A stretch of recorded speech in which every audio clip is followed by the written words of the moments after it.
Hey, you know what's awesome? Berserk. But most people didn't know this back in the early 2000s. The much loved English dub of the anime wasn't around, and there was no English translation of Kentaro Miura's manga, which by this point had been serialized for well over a decade. So what was the West's introduction to Berserk? Well, it wasn't the source material, nor was it the anime adaptation. It was actually a video game for the Sega Dreamcast, titled Berserk Millennium Falcon Arc, Chapter of the Flowers of Oblivion, which is a mouthful. It was renamed to Sword of the Berserk, Guts' Rage for its English release. So is this a good introduction to the series? As I'm sure it was for many a Dreamcast owner. Well, let's find out.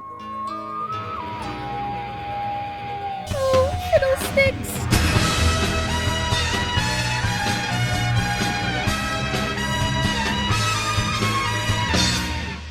Right off the bat, this game kind of annoyed me. Do not be mad at her, Gatsu. All characters call Guts Gatsu, which is obviously a mangled Japanese version of Guts anyway. If it was a translation error, I could understand. But they get it right sometimes. His correct name is in the title. The manual explains that his name is Gatsu, but his friends call him Guts for his valor. Why not just call him Guts? Did they think nobody would take that name seriously or something? They liked it enough to put it in the title, so what's the deal? Oh well. Personally, I will not be referring to him as Gatsu in this video. This game is actually an original story taking place between volume 22 and 23 of the manga. Admittedly, I haven't read up to that point. I am only familiar with the Golden Age arc, but I found the story here to be relatively self-contained and enjoyable. You might not know the backstories of the characters, or who the hell Griffith is, or why this giant demon is after Guts, but it's easy to wrap your head around. There's even a menu here that tells you a lot of the backstory. Oh hi, Sachi. You okay?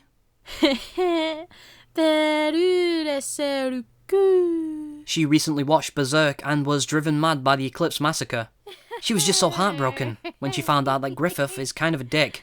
She was a really big fan. Anyway, I do plan on finding a cure at some point. But I got video games to review, man. Which reminds me, where was I? Griffith didn't do nothing! Yeah, just keep telling yourself that, Sachi. Guts arrives in a town where a deadly plague has taken root. Literally. They're called mandragora plants, and they're able to possess people and turn them into rampaging beasts. Guts is sent on a mission by a man named Balzac to bring back the heart of a fully grown mandragora tree that is said to heal all ailments.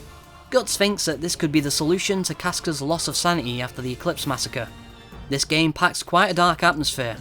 There's some haunting stuff in this game's story. It's said that if you pull a mandragora plant from the ground, it'll scream and kill anyone who hears it. This is exactly what happens later on in the game. If it sounds like I'm putting a lot of emphasis on the story, it's because it makes up a large part of its playtime. A single playthrough is around 4 hours long, and a quarter of that is dedicated to cutscenes. No kidding, I beat this game in a single playthrough. So what's the gameplay like? Well, truth be told, it's not quite as engaging as its story. You have 2 buttons to swing Guts' sword. One of them does more of a vertical swing and the other a horizontal slice. Before you get any ideas in your head, no, you don't mix and match them for combos or anything like that. Both attacks have a single combo and that's about it. You might be wondering why you need 2 attacks then. Well, we'll get to that a little later. There's very little strategy to the gameplay. You're given a guard button, but I rarely found myself using it. And the controls for it are kind of wonky. You have to hold the evade button, and if you press any direction while guarding, Guts will evade. So guarding feels like something you have to stop and think about, rather than the quick and reactive part of the gameplay. The evasion itself is okay, I guess, if a little useless a lot of the time. Guts himself can be hard to maneuver, making you feel like you don't have much choice during the boss fights. Many of them devolved into damage tanking and mashing buttons to me. The fight against Zod is a particularly difficult example. There's also a jump button which has its own attack, but it's just so stiff and slow to use I didn't even bother. Guts has other items he can use such as his arm cannon, bombs, throwing knives and healing fairy dust. They're pretty good for when you find yourself in a pinch. I was surprised to find how arcadey this game is. You have 10 continues on normal. If you die, you lose a continue and your items are replenished. However, if you run out of continues, you have to go back to the last save point, which is the beginning of the stage. The save system in this game is needlessly difficult. It tells you when you reach a new stage, but it doesn't say anything about saving. Only when you quit the game will it allow you to save. Do you want to know how many of these save points are in the game? 3. As I mentioned earlier, it's a pretty short game. But really, 3 save points. Also, hadn't we gotten rid of live systems by the Dreamcast era? Sadly, it's time I address the absolute worst thing about the gameplay. It's a design choice that baffles my mind. Guts' sword is useless when you're close to a wall. They made the massive sword unwieldy in tight corridors, which is quite realistic. But this is the part that made me mad. Most of the game takes place in tight corridors.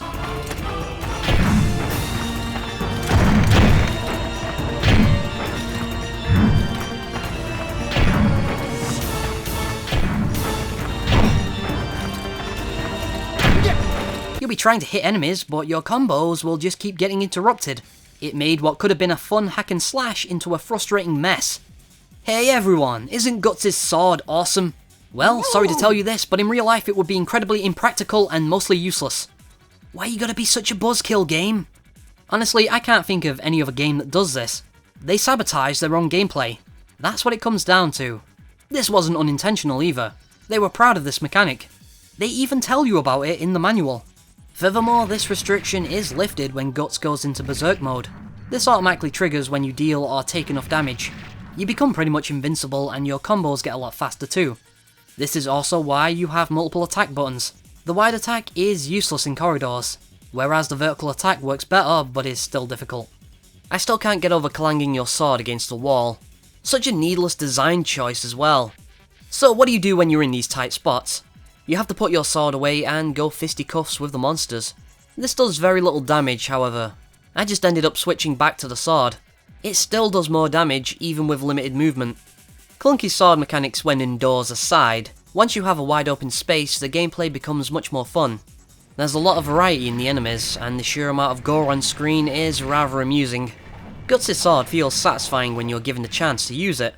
Sadly, this game suffers from far too many issues for me to recommend it. The camera isn't too great, especially during the boss fights, where it struggles to keep up with what it's meant to be focused on. Much like Guts' sword, the camera doesn't handle walls too well either.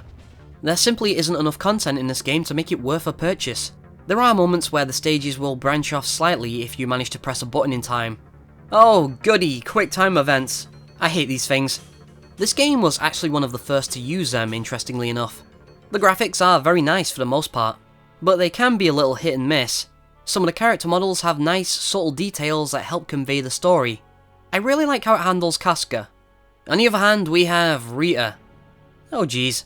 This girl's face is just so off-putting. I'll take my chances with the Hellspawn, thank you very much. Overall, I enjoyed the story of this game. It suffers from feeling quite rushed. It jumps from plot point to plot point at light speed, and because of this, many of the plot twists have less of an impact. It's too bad because there are some good scenes in here, and the voice acting is passable for the most part. Guts' voice suffers from having too little emotion. Damn you! What have you done with Casca? He's just too downplayed here for my liking. It's not bad, it's just not as good as it should have been. Zod sounds pretty damn awesome though. I wanted to try you out myself, puny Gatsu. If there's anything that weakens this game's narrative, it's the annoying Rita and Puck. Especially Puck. Puck to the rescue! And I know he's in the manga, but that doesn't change how irritating he is here. He even gets his own minigame as a bonus outside of the main game. Rita bugged me for different reasons. It's mostly down to her voice and weird face. Oh god, did I mention her face? But let's ignore her face for a second. I know it's a difficult task, but bear with me. Not bound by anything. They can go wherever the wind takes them. I know that voice. I'd know that weirdly unnatural voice acting from anywhere. The enemy! The game's villain was quite interesting though. There's a parallel between him and Guts. They're both trying to bring back the sanity of the ones they love. He does kind of look like a lion though. That's kind of strange. And his name is Balzac. Anyway, at the end of the game, Guts is able to find Casca's cure, but it only works very briefly before her sanity fades once again. After all, this game is a side story, so it can't have any real character development. But this moment is quite significant for fans of the manga. The presentation of this game is very well done, and the cutscenes are easily the reason to play this game. Fans of the anime will also recognise the music, which is by the same composer. quite enjoyed the story being told here. And for a game from '99, it's quite impressive. It's too bad about that gameplay though. Overall, I would say give it a miss if you're not a massive fan of Berserk. You okay there, Sachi? Maybe playing a little Berserk for Dreamcast will help you there, Okay, so you swing the sword and you cut monsters in half. There you go, you're getting the hang of it. Balzac! Whoa, what's your language there, Sachi? Kids watch this show, you know? I think. Balzac the Lion Man. Reader in a hideous face. Annoying puck. Sword hitting walls. I don't like this game! Oh great, you're back to your old self again. I'm so glad.